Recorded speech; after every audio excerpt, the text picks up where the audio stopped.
The idea of a united Africa has long been a cherished but elusive dream.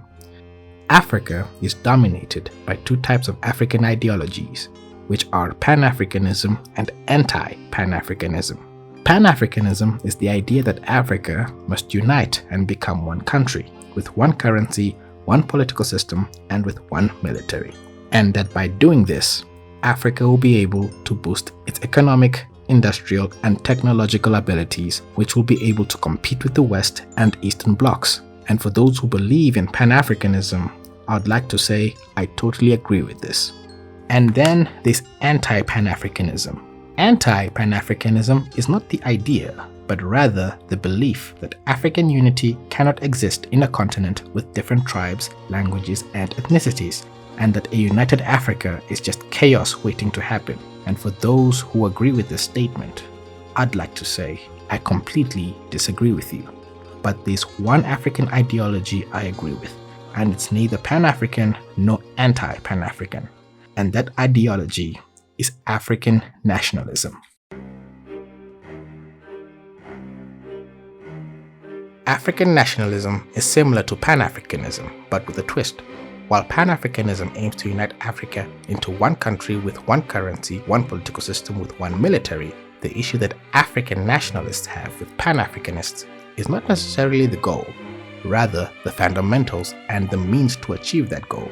Pan-Africanists believe that African unity should come peacefully and gradually through negotiation and diplomacy. And as an African nationalist myself, I completely disagree with this. African unity cannot be achieved through peace. No, African unity must be achieved through war. Africa is weak. That is the reality of our mother continent. It is because we are politically weak, we are economically weak, socially we are disorganized, culturally and spiritually we are confused. That is the continent in which we are today. Nobody cares about us. And brothers and sisters, if you want to know how weak we are, and we are weak, look at how we are treated. The African Union, which is weak, says the right things and does the wrong things 9 out of 10 times. But we are not being naive about that unity. Because sometimes when we talk about African unity, people think we are being too simplistic about it. No, it is not being simplistic and being naive. It is recognizing that as long as we remain the way we are, then Africa in the next 25 years will be recolonized. African nations are, in one word, experiencing a century of humiliation. This time, it's not the fault of the Europeans. Rather, it's our own. Collective responsibility is important, as Africans are getting poorer and poorer, and governments are deliberately doing as little as possible to help their fellow countrymen.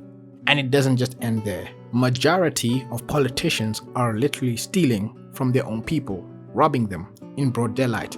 And in reaction to this, the goal for African nationalists is to build a new state and a new society. In order for Africa to unite, every African state must rescind their sovereignty. But understanding how greed and power works, the idea that African nations will rescind their sovereignty for the greater good is unlikely. And that's where African nationalism comes in. If African nations are unwilling to rescind their sovereignty for the greater good, then the only option is for sovereign nations to lose their sovereignty by means of force.